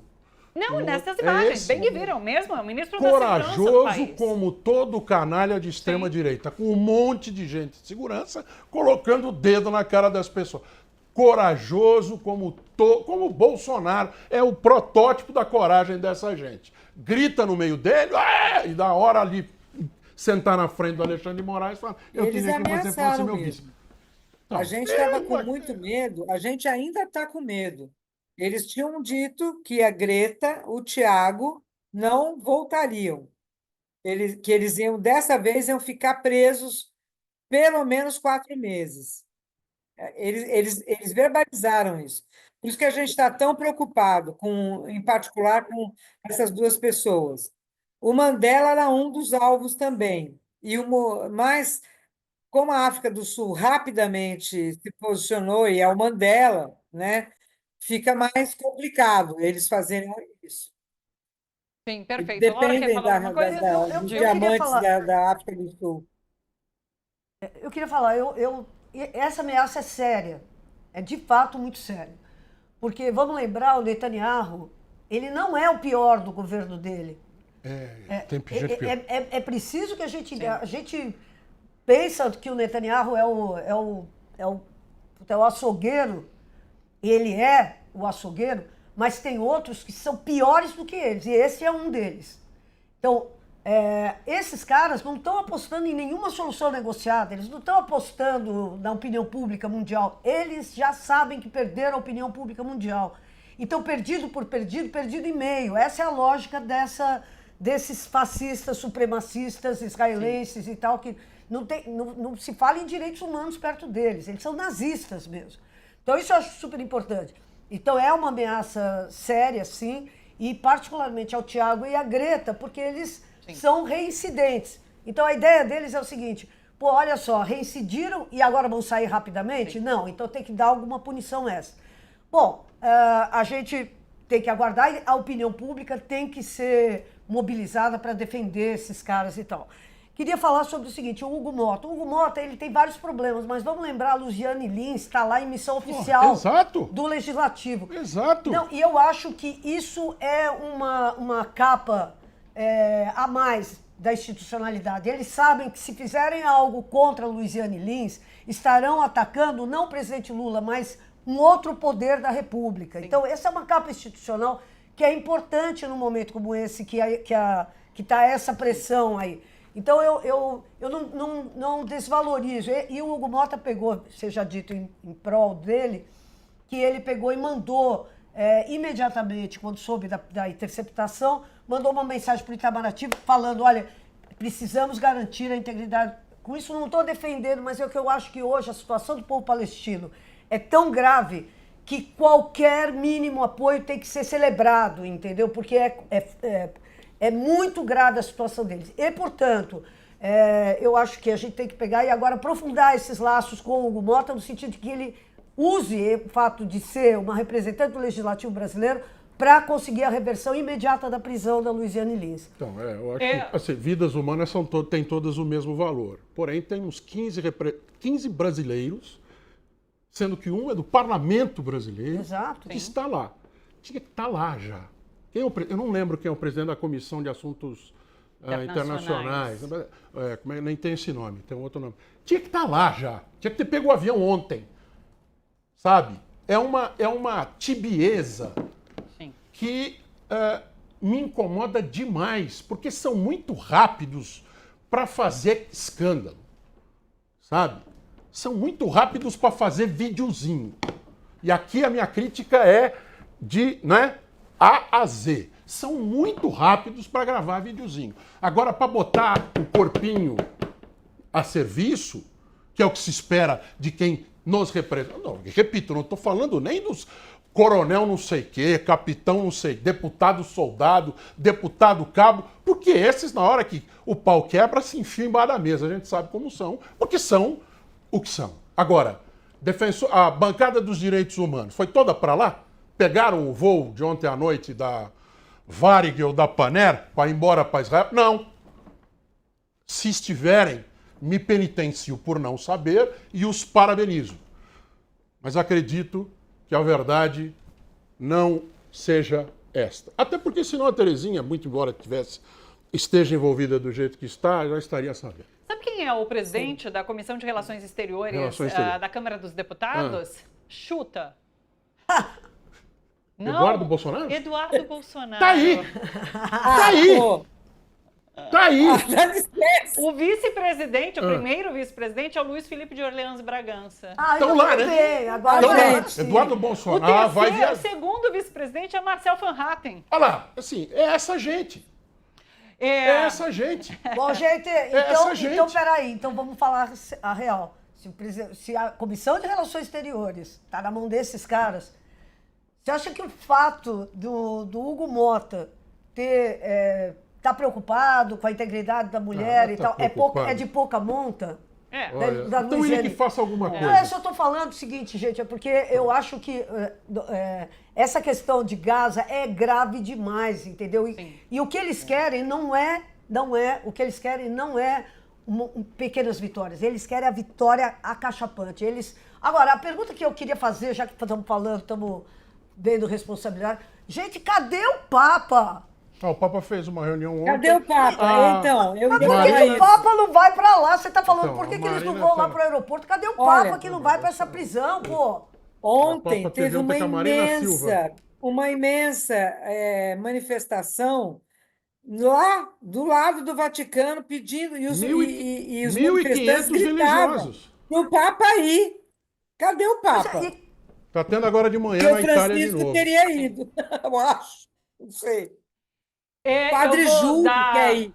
Padre É. Júlio queria ir. Olha só, convencido não. Você não tem idade para fazer um negócio desse. Calma, né? A gente precisa de você vivo aqui. Mas Deixa eu dar cadê o sequência aqui papo? na pauta, Agora, mas para assim, ser Terezinha, justo, diga. para ser justo, os assessores de muitos estão lá na Europa, de alguns. Agora, a gente não pode esquecer que ontem teve a votação do imposto de renda, né? Então, não sei se Sim. dava Não, foi para a anteontem. oposição pegar avião. Não entendeu? foi Pra- ontem. Não, mas Terezinha. realmente, Hugo Mota se manifestou no meio dessa votação, falando Pois logo é. após a prisão e detenção da deputada, ele fez essa Sim, declaração. tá bom, é. mas ontem já deviam ter. Sim. À noite teve voo, não teve? Teve, te garanto. E existem outros parlamentares de outros países, tem um senador irlandês Por que também, que ele não né? determinou uma criação de uma comissão? De Determinou, vai acompanhamento você, vai da você, vai situação você. Porque tem externa. uma deputada lá. É. Porque tem esse são empecilho de uma invertebrados. Porque é um comissão já invertebrado, existente. é um Vou rastejante. ligar para o Hugo Mota. Tem que ligar Hugo para ele, Mota. liga. Mota, Alô. tem um cara aqui para ser seu assessor de relações internacionais. Vai para lá!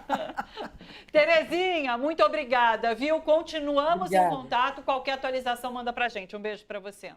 Ainda falando sobre esse assunto, em todo o mundo, manifestantes têm se levantado em protesto à ação de Israel e em solidariedade aos ativistas e palestinos em Gaza. Na noite desta quinta, na Alemanha, a polícia novamente reprimiu com muita violência os manifestantes. Vamos ver. طلع خنقه ليه خنقه القرن المخ الجوال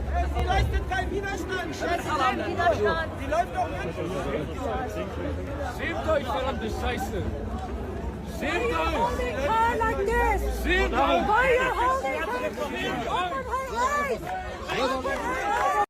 Volta nisso. Nesta quinta, em Porto Alegre, manifestantes se reuniram em protesto à ação de Israel contra a flotilha. Quem acompanhou e tem informações para a gente ao vivo é o repórter Guilherme Oliveira. Boa tarde, bom dia ainda, Guilherme. Bom dia, Thalita. Teve ato aqui em Porto Alegre ontem, porque uma das pessoas que foi presa na flotilha é aqui de Porto Alegre, a Gabi Tolotti. Ela é presidente do PSOL estadual aqui do Rio Grande do Sul e foi estudante, né, formada na URGS, em comunicação social, na Fabico, como é conhecida, que já emitiu nota também de solidariedade a Gabi Tolotti. Então, ontem teve um ato na Universidade Federal do Rio Grande do Sul para contextualizar quem não é daqui.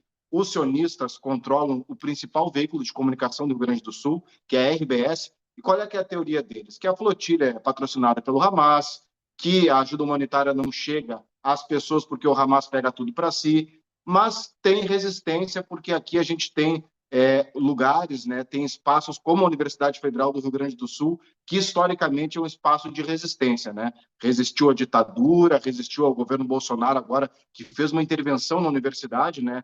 E agora, então, teve o segundo ato, nesta semana, de apoio à Palestina Livre, em solidariedade à flotilha por liberdade dos presos, então, que estão em Israel.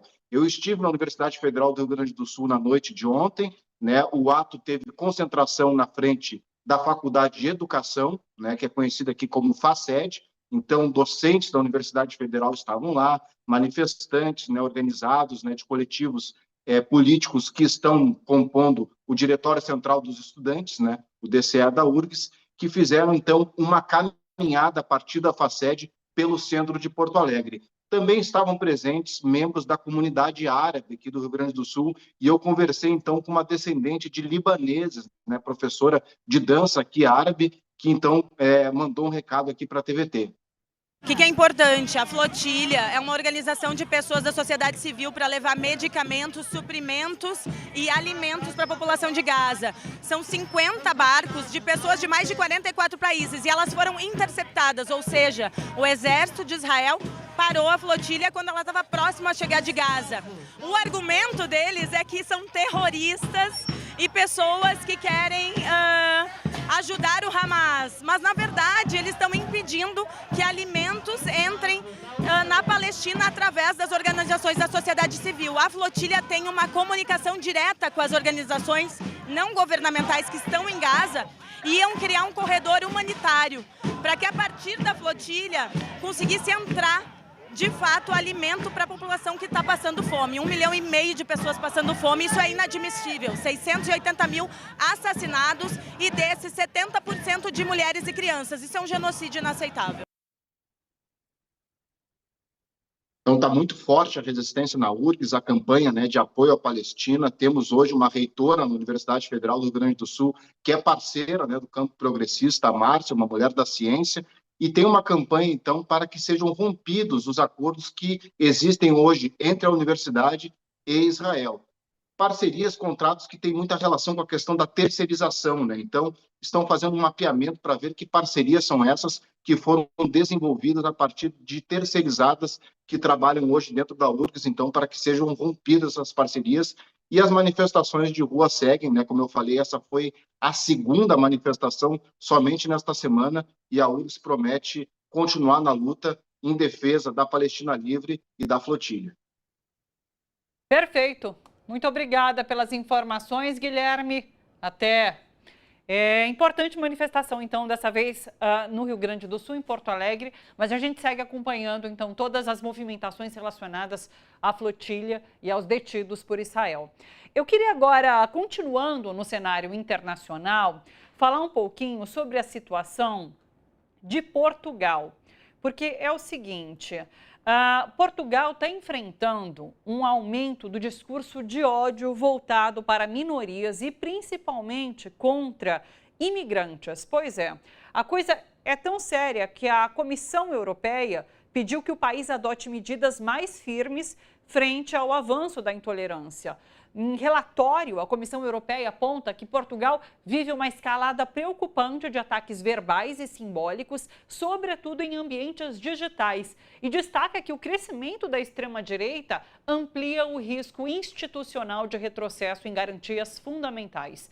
Exemplo do que tem sido esse aprofundamento da xenofobia é o caso da jornalista Stephanie Costa, do Opera Mundi, do Jornalistas pela Democracia, que tem sido ameaçada de morte por xenófobos. A Stephanie denunciou o caso às autoridades portuguesas e pediu ajuda ao consulado e à embaixada do Brasil em Portugal. O Ministério Público local também investiga. Conversamos agora ao vivo, inclusive com a Stephanie, a recebemos aqui no TVT News Primeira Edição. Stephanie, um prazer te receber, seja bem-vinda. Eu queria que você contasse para a gente, então, como tem se dado essa escalada em relação aos ataques que você tem sofrido em Portugal. Bom dia, boa tarde já. Bom dia, boa tarde, boa noite, né? Dependendo da hora que as pessoas vão assistir. Obrigada pelo convite, Thalita. Saudar todos as pessoas, né, a audiência aqui da TVT. Bom, essa ameaça que eu sofri, infelizmente não foi a primeira vez, mas ela aconteceu após a repercussão de uma reportagem que eu fiz denunciando um homem, né, um cidadão português, que havia gravado um vídeo oferecendo 500 euros pela cabeça de brasileiros. Provavelmente vocês viram, né, essa notícia. E logo após a publicação da minha reportagem em Opera Mundi, a notícia ganhou uma proporção muito grande, né? Saiu aí nos principais veículos de comunicação do Brasil e aqui em Portugal também, o que levou a justiça portuguesa, a polícia judiciária, a fazer a prisão, né, do criminoso, João Paulo, e um dia após a justiça, né, decretar a prisão do João Paulo, eu entrei nas minhas redes sociais e lá tinha uma ameaça de um tal de Bruno Silva, né, oferecendo aí 100 mil euros pela minha cabeça, marcando o meu nome, a minha arroba, né, ou seja, foi uma ameaça pública. Só que o mais preocupante é que não foi a primeira vez. Em junho do ano passado, esse mesmo Bruno Silva, né, que a gente nem sabe se esse é mesmo o nome dele, ele já havia me ameaçado, né, ele havia enviado uma foto com 2 armas, o logo de um grupo neonazista que tem aqui em Portugal, que eu também já denunciei várias vezes, dizendo que uma colega jornalista, né, que vive aqui também em Portugal, que ela já tinha desaparecido e que eu seria a próxima. A partir dessa ameaça, em junho de 2024, eu dei entrada, né, com uma denúncia no Ministério Público, uma denúncia formal, só que se passaram aí mais de um ano e o mesmo indivíduo, né, voltou a me ameaçar. Mas é importante dizer que essas ameaças, elas não são de agora, né? Como vocês podem ver, esse Bruno já tinha me ameaçado antes, mas eu recebo há mais de 3 anos praticamente todos os dias ameaças públicas nas redes sociais, mas também anônimas, por e-mail, né? Eu já tive a minha residência aqui em Portugal, o saguão do meu prédio vandalizado, né? Eu já fui agredida na rua por um eleitor do Chega, que é o partido de extrema-direita aqui em Portugal. Enfim, a situação foi escalando, só que agora eu espero que a justiça, de fato, né, cumpra o seu papel e que todo esse apoio que está sendo prestado do consulado brasileiro aqui, né, da embaixada, que resulte em algo, né, para que esse senhor, né, para que esse indivíduo não fique impune aí do crime que ele cometeu. Puxa, Stephanie, assim, nossa solidariedade e estamos abertos para continuar fazendo essa denúncia pelo que você tem sofrido e mobilizar num sentido de pressionar realmente por respostas, né? Vou rodar aqui para a nossa bancada, a Laura está comigo, o Edu também, para a gente conversando, seguindo essa conversa com a Stephanie. Laura? Eu queria fazer uma pergunta, porque o discurso fascista em Portugal, particularmente, ele se reveste muito de uma característica de uma característica machista, né? Extremamente machista. Eu queria saber se o fato de você, que tem apresentado essas denúncias, ser mulher, você acha que amplificou a virulência e dos ataques que você está recebendo? Com certeza. Inclusive, isso é uma conversa que a gente tem até entre colegas aqui, né? Outros jornalistas, outros correspondentes, e a gente sempre coloca isso na mesa, a diferença dos ataques que são feitos contra nós, mulheres, né, jornalistas, e as que quase não são feitas para homens que exercem a mesma função e escrevem sobre os mesmos temas que a gente. Portugal, infelizmente, além da questão do racismo e da xenofobia, Portugal também é um país que sofre com a misoginia, com a violência contra as mulheres e com a violência doméstica, né? Se vocês entrarem aí nas redes sociais, nos principais jornais de Portugal, vocês vão ver diversas matérias, né, diversas reportagens falando sobre a questão da violência contra a mulher no país. Inclusive, o Consulado do Brasil em Lisboa, até recentemente, fez uma campanha, né, trouxe figuras públicas, né, para reforçar essa campanha contra a violência com as mulheres, né, não só jornalistas, mas como um todo, né, imigrantes ou não, que tem crescido cada vez mais aqui em Portugal e que é muito alimentado por esse discurso de ódio que vem da extrema-direita, que é uma extrema-direita misógina, né, uma extrema-direita que não gosta de mulheres e que, bom, acho que é algo que o Brasil viveu, né, no período aí de Bolsonaro. A gente viu como que as mulheres jornalistas, né, não só as mulheres, mas em especial, como que elas eram tratadas, perseguidas, né? Eu tenho aí diversas colegas que escreveram livros, que fizeram reportagens específicas sobre esse assunto. Então, é algo que eu sempre falo aqui para eles, né? Infelizmente, o que nós estamos vivendo agora em Portugal, o Brasil viveu recentemente por conta do governo anterior, né, que é o governo de Bolsonaro, que inclusive é muito próximo e aliado da extrema-direita aqui em Portugal. Quer dizer que o legado mais duradouro das grandes navegações é o racismo e o preconceito, né? Eles trouxeram para cá, deixaram aqui, mas evidentemente que espalharam por todos os outros lugares do mundo. É o grande legado, o mais duradouro legado das grandes navegações. Agora, eu gostaria de saber de você, se você especificamente, ou outras pessoas, outros jornalistas estrangeiros e jornalistas estrangeiras que foram agredidos da mesma forma, tiveram a oportunidade de entrar em contato com o parlamento português, né, ou com o Poder Executivo, enfim.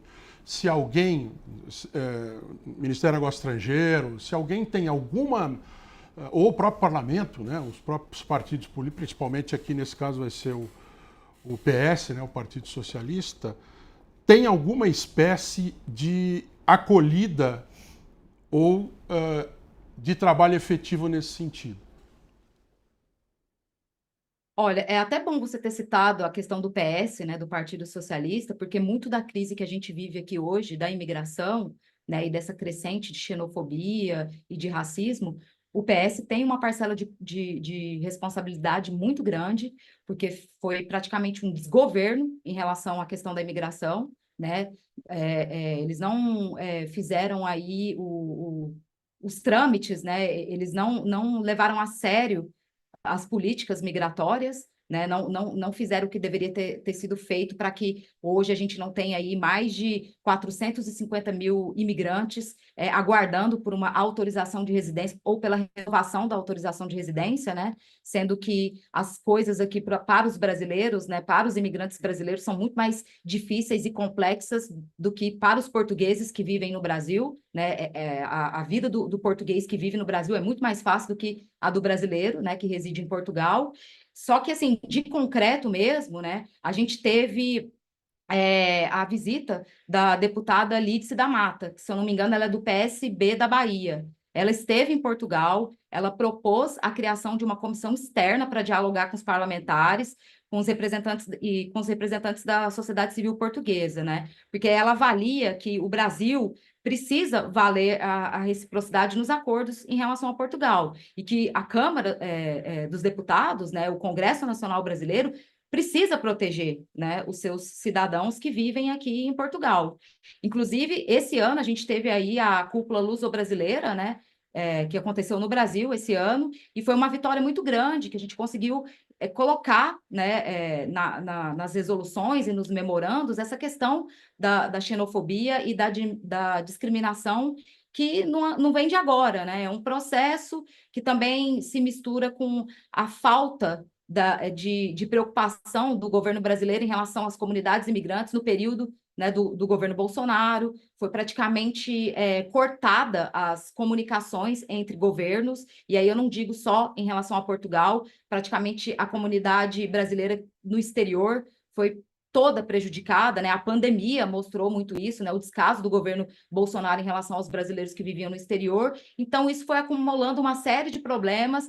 E aí, no caso específico de Portugal, eu volto a dizer que nós agora estamos num governo de direita, né, que está de mãos dadas com a extrema-direita, mas nós não podemos esquecer de toda a falta de políticas migratórias, né, e de um trabalho sério por parte do partido anterior, né, que tem como nome Partido Socialista, mas tem poucas políticas, de fato, não digo nem socialistas, sociais-democratas, né? E isso não sou eu que estou dizendo. Vocês podem ir aí no site da Assembleia da República e ver como que o PS votou, né, no parlamento português nos últimos anos. Sempre muito mais com a direita do que com a esquerda.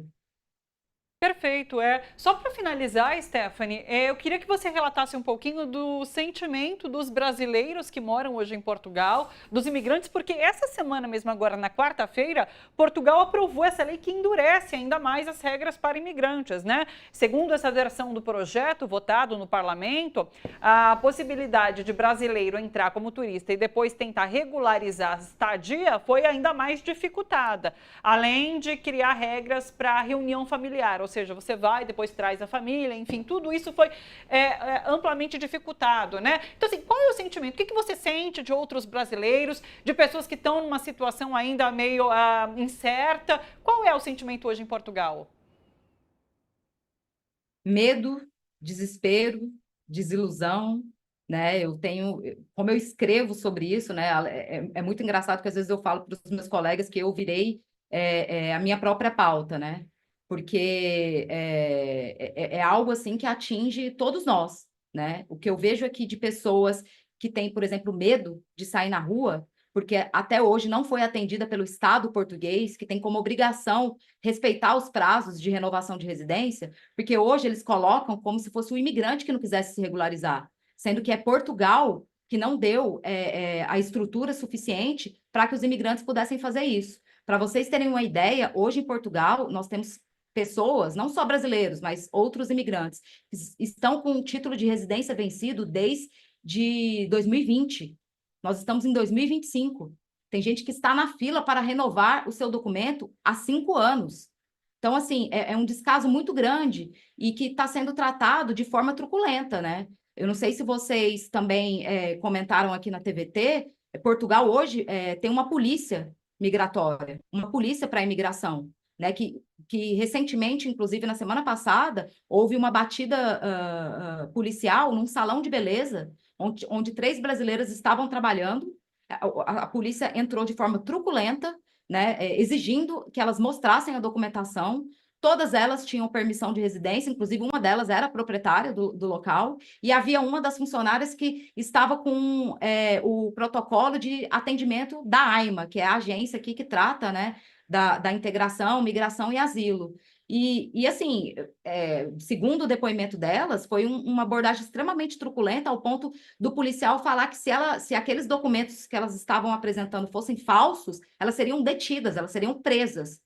E assim, direto nós estamos tendo aqui operações nos metrôs, né, nos ônibus, em espaços públicos, dessa polícia que foi criada para reprimir o imigrante, que não é que o imigrante não queira, né, se regularizar, é que o Estado não deu essa possibilidade.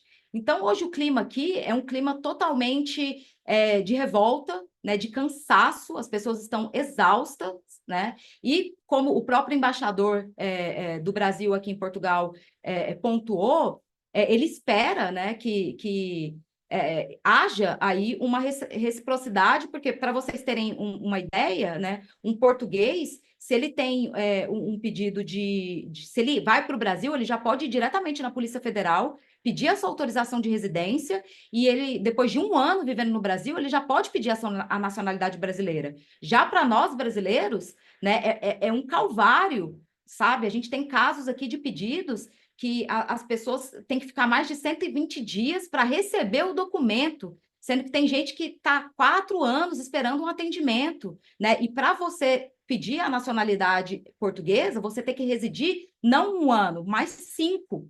E agora tem um outro projeto de lei que vai ser votado ainda este mês no parlamento, que é a mudança da lei da nacionalidade, que eles querem estender esse prazo de 5 anos para 7 anos, né, para os brasileiros, e para 10 anos para outras nacionalidades. Então, a situação aqui é muito grave, é muito alarmante. A gente espera que o governo brasileiro esteja realmente atento a isso, porque, olha, o pânico que os imigrantes estão vivendo aqui em Portugal é de cortar o coração. Posso fazer uma pergunta? Rapidinho? Pode. Rapidíssimo. Pô, Portugal até ontem, né, era uma espécie de uma meca, né? Era a imigração bacana, a imigração que a migração que você podia fazer, falar a sua língua, estar num país que tinha bem-estar social, enfim, uma cultura muito próxima e tal. E de repente virou esse inferno, né? Quer dizer, essa coisa que imagino o sofrimento que vocês estão vivendo e parecendo que as coisas só estão piorando, né? Que tem um ICE na porta da tua casa para te pegar as coisas e jogar você fora. Então, a pergunta que eu quero te fazer, está vendo muita gente pensando em voltar para o Brasil planejadamente e tal? Tem muita gente que está pensando em fazer o caminho de volta diante desse terror que vocês estão vivendo? Olha, eu já conversei com algumas pessoas que estão planejando, né, o regresso, mas eu vejo muito mais uma atitude de lutar e denunciar, né, de não abaixar a cabeça. Até porque nós estamos falando de um país que nos colonizou, né? A gente fala de um país que manteve uma estrutura de escravidão, né, por mais de 350 anos. Então, assim, a gente tem que colocar tudo isso, né, em pauta, tudo isso na balança e dizer, olha, o tempo do colonialismo, né, acabou. A gente está aqui, a gente paga os nossos impostos, a gente contribui para o crescimento do país, né? A gente, não só da parte econômica, mas da parte social e cultural também. Então, nós temos direito de estar aqui e de sermos tratados com dignidade. Então, claro, né, tem muita gente que tem condição de voltar e que pensa em voltar, planeja, né, fala sobre isso, mas eu sinto que a maioria, né, desses brasileiros estão dispostos a lutar, inclusive a lutar contra outros brasileiros, que, né, vocês devem saber que tem muito brasileiro aqui que apoia a extrema-direita, que apoia o Chega, né? Que muitos bolsonaristas vivem em Portugal. Então, eu acho que a gente está muito mais hoje num cenário de luta do que de desistência. Perfeito. Stephanie, espaço aberto aqui, viu? Vamos manter contato. Muito obrigada pela sua participação. Até uma próxima. Um abraço para você. Eu que agradeço. Muito obrigada. Boa tarde. Até. Olha, vocês repararam que a gente até agora não citou o nome de Jair Bolsonaro? Pois é, eu vou rapidamente, só para finalizar aqui, atualizar minimamente sobre o que acontece na família Bolsonaro, tá bom? O ministro Alexandre de Moraes determinou nesta quinta-feira que a Procuradoria-Geral da República se manifeste no prazo de 5 dias sobre o pedido de prisão preventiva do deputado federal Eduardo Bolsonaro. No despacho, Moraes cita requerimentos apresentados pelos deputados Lindbergh Farias e Talíria Petroni, que também pedem o bloqueio de pagamentos e verbas indenizatórias do parlamentar, no caso, e solicitam que a mesa diretora e o Conselho de Ética da Câmara analisem imediatamente os pedidos de cassação. O caso está relacionado à denúncia apresentada contra Eduardo por tentativa de obstrução de processos judiciais. O parlamentar, que está nos Estados Unidos desde fevereiro, foi recentemente denunciado pela PGR pelo crime de coação, acusado de atuar no exterior contra o processo que condenou seu pai, Jair Bolsonaro. Na decisão desta quinta, Moraes afirmou que não restam dúvidas de que Eduardo Bolsonaro estaria criando dificuldades para não ser notificado. Em relação a Jair Bolsonaro, veja só, reportagem de Túlio Amâncio no portal da Band. Paulinho da Força quer reduzir a pena de Jair Bolsonaro em regime fechado para 2 a 3 anos. A minuta do texto já foi preparada pelo Centrão e deve ser apresentada a Hugo Mota e Davi Alcolumbre na segunda-feira agora. Segundo a reportagem, a proposta em debate altera regras de progressão de regime e unifica crimes. Seriam combinados os crimes de golpe de Estado e a abolição violenta do Estado Democrático de Direito. Encerrei, então, a faixa Família Bolsonaro. Só para dizer que, em resumo, é isso. Não tem nada de novo. Eles não falaram nada durante essa semana e só estão respondendo à PGR, no caso do Eduardo Bolsonaro, e nessa articulação, de alguma forma que pode não vir a dar em nada, de diminuição de pena de Jair Bolsonaro. Só restou isso. E você reparou que também, a muito custo, a gente citou o Tarcísio? Exato. Cara, sumiram. Eles morreram. Sim. A última notícia que a gente teve de fato político envolvendo esses caras, porque o Tarcísio está aparecendo hoje pela omissão, por não estar atuando no caso do metanol. No caso do metanol. Mas se você for ver, cara, subiram. Aquela visita ali, naquela foto constrangedora, e o quadro se autodesfez. Né? Sabe aquelas mensagens? Veja essa mensagem em 30 segundos, depois ela vai se apagar. Aquilo lá parece que foi, né? O quadro se desfez, eles acabaram. Sim, derreteram. Sobre esse assunto, eu tenho só uma frase, eu não tenho certeza se foi da Madre Teresa de Calcutá ou do João 23, o Papa Bom, para o Paulinho da Força. Vai chupar um parafuso até virar prego. O Edu tá com uma raiva do Hugo Mota, especialmente nessa semana, né? O Hugo Mota que deu lugar a Arthur Lira ali na bancada, né? Na mesa diretora, na votação. Botou o Arthur Lira do lado, né? Botou. Tava lá negociando tudo. Ele tava ali de papagaio negociando tudo, né? O Hugo Mota não teve papel nenhum naquilo. Pessoal, sextou pra vocês. Beijo, bom final de semana. Sem destilados. Sem destilados, por favor, e até segunda-feira, galera. Até.